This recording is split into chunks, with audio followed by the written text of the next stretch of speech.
Cool Troy Illuminus said he came up a new way to make things vanish and reappear. He said the sun meets the horizon. And then Jesus provided those white clouds at the right moment. After we got back from Water Country USA, they would play back the VCR tape that he recorded from the time we left. And then when we got back, and this is what we got. And even his dad took pictures for me, and you could see what I'm saying. That whole platform rises up in the air. See, it rises up in the air. The camera's rising up. Everybody, when they drop it now, the clouds are even with the road. Casey Kasem's there and everything. Gorillas Telethon. You did it, Bronze. Seeing is believing. Jerry, how you going to top that? Liz, shoot your flares. Yeah, thing of beauty. Congratulations, dude, Jerry. Better put the hotel people other of the hotel wise illusion.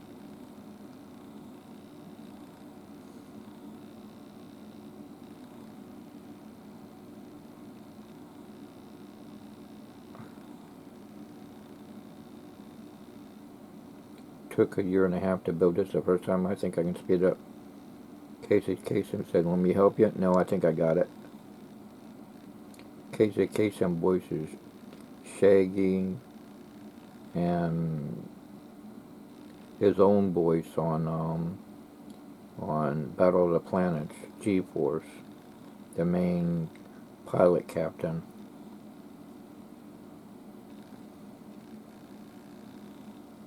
Seeing is believing. I see it and I still don't believe it. That's incredible. Incredible.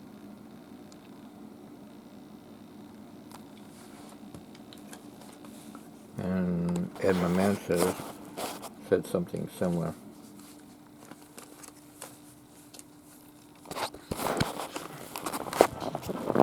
Now I'll go back to it again. There could be one thing missing. The entire Santa Fe Hotel Casino. But before we get to that, that's just how big this place really is. There's a longer version of this on YouTube somewhere where you see a whole bunch of people forming a circle and in different areas of the building and stuff. But for Julius Telethon, they kind of cut it the way they did it. It's still good. You see the building vanish.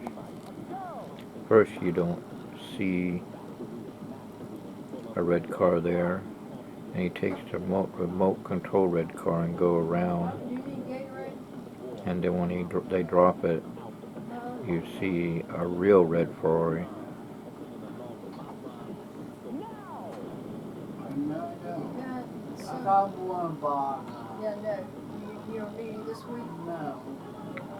Now here comes an edit.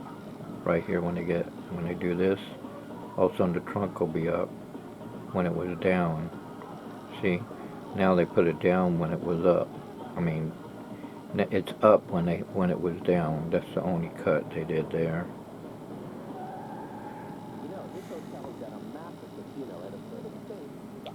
Here we go.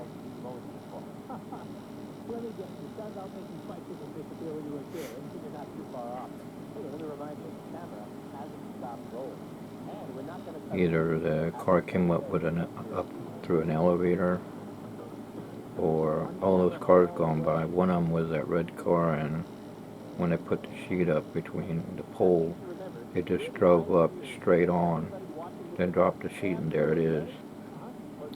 And then they hit the radio controlled car,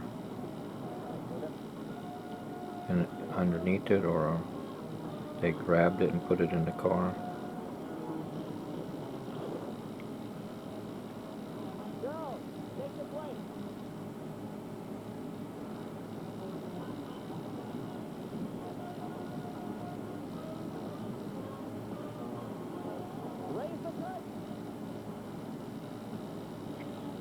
raise it up.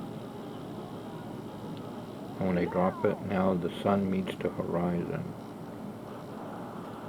See, the clouds are even with the road. And everything's like in shadow. The RV van and everything.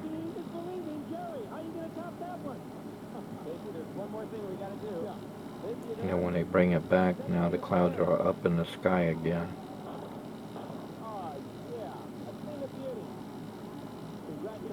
Congratulations to you. All right, now what do we do, Jerry? I tell you what, you better put the hotel back. I mean, all out and through out are nice people, but that's their other hotel. I think it would be wise. It's a very nice illusion, but I think they like that place. It cost them a lot to build it. They had a lot of money going there. I mean, it's a very important property. I recommend you put the hotel back, Brad. It took them a year and a half to build it the first time. I think I can see that. You want me to help you? I think I got it. May I? Girls, let's bring this back. Ready to start? Now they go back downward again, and now the clouds are up in the sky again. And everything's bright again, where the sunlight is. That's how you make Santa Fe hotel building vanish in broad daylight, or any large object.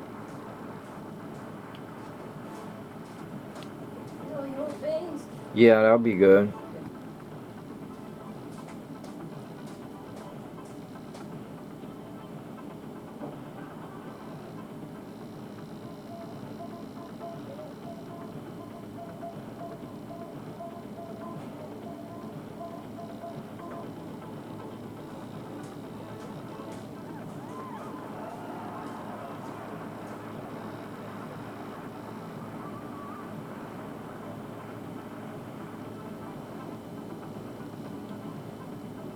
The CBS Circus of the Stars, and he produces two girls on a table.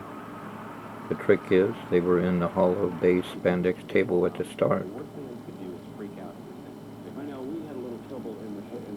Franz Roy helped at the Circus of the Stars and also on here. There's other times where the Pendragons help out. Jonathan Pendragon, Master of the Magnificent, and Charlotte Pendragon. They're both born-again Christian illusionists.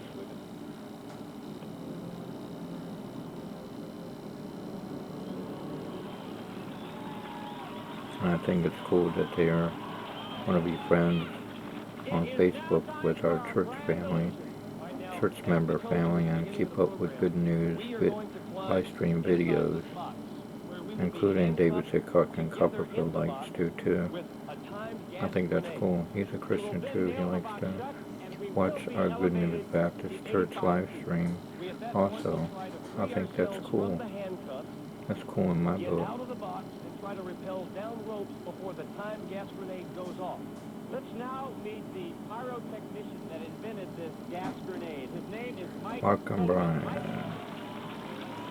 They're brothers, and they wanted to do an illusion, and they got connected to Franz Roy. It's a very toxic smoke grenade, and if you breathe it, your lungs will freeze up. Toxic, we would die. You demonstrate what the gas is again, right?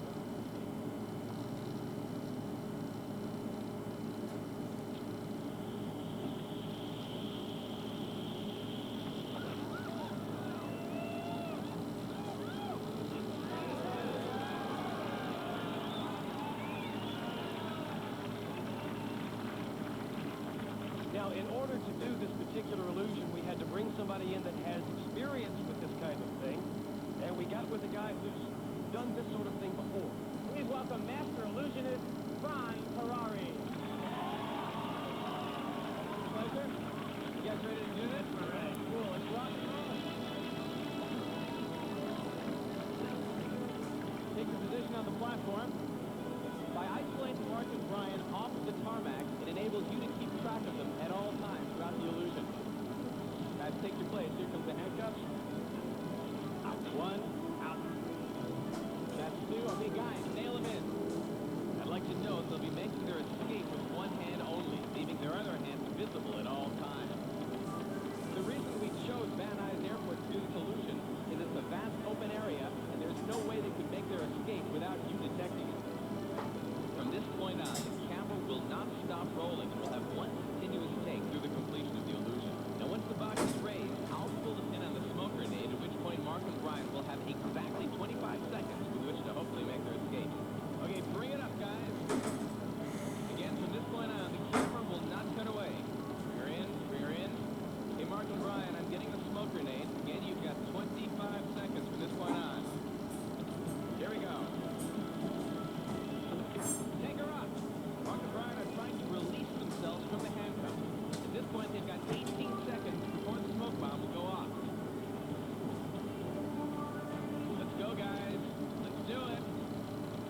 Let's see, go back.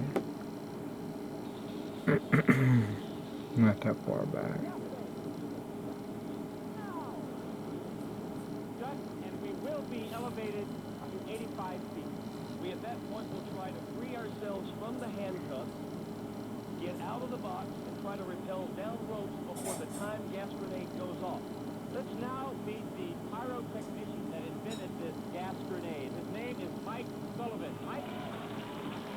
I don't know if this is real dangerous smoke or just a prop, a movie prop to add to the drama. I mean, if it really frees your lungs out, why do we have it out in the open area where everybody else could breathe it in the audience?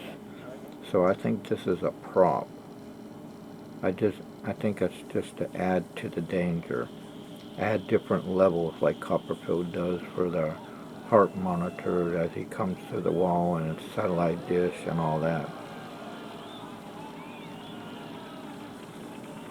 And a mask and hands, and put some hands on the top on the left and right, so you think it's the each other crew assistant's hand holding the white spandex sheet up. Even Copper calls it a white spandex. And when he does a motorcycle appearance, he calls it shadow box. I mean, he's not afraid to say what it is. It's called a shadow box. Look up shadow box and then watch The Masked Magician produce a girl in a shadow box. And these new magicians, they reveal the shadow box too on YouTube.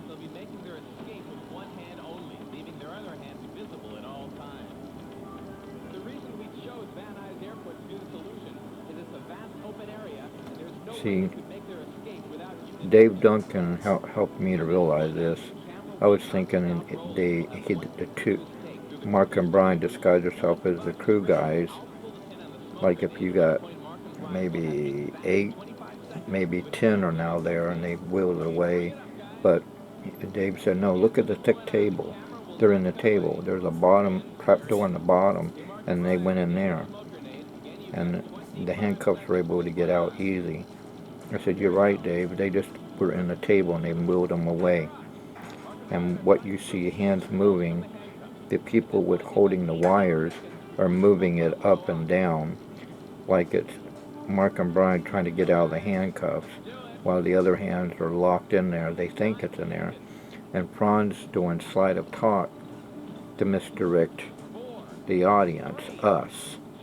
It's called time misdirection, isolation of interest, perspective view. I forgot. Anyway, isolation of interest, perspective view, time misdirection. There, I said it right.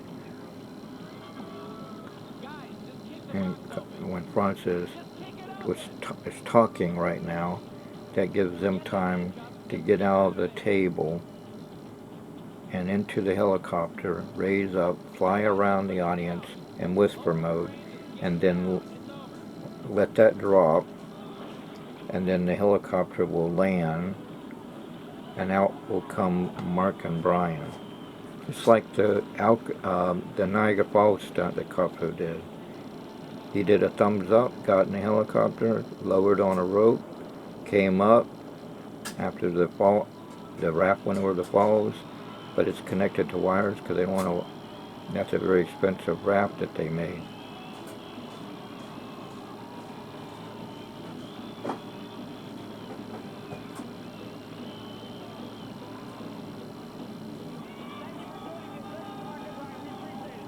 When they said he doesn't even know how he did it. That's true, because they don't know how it came out until they play it back.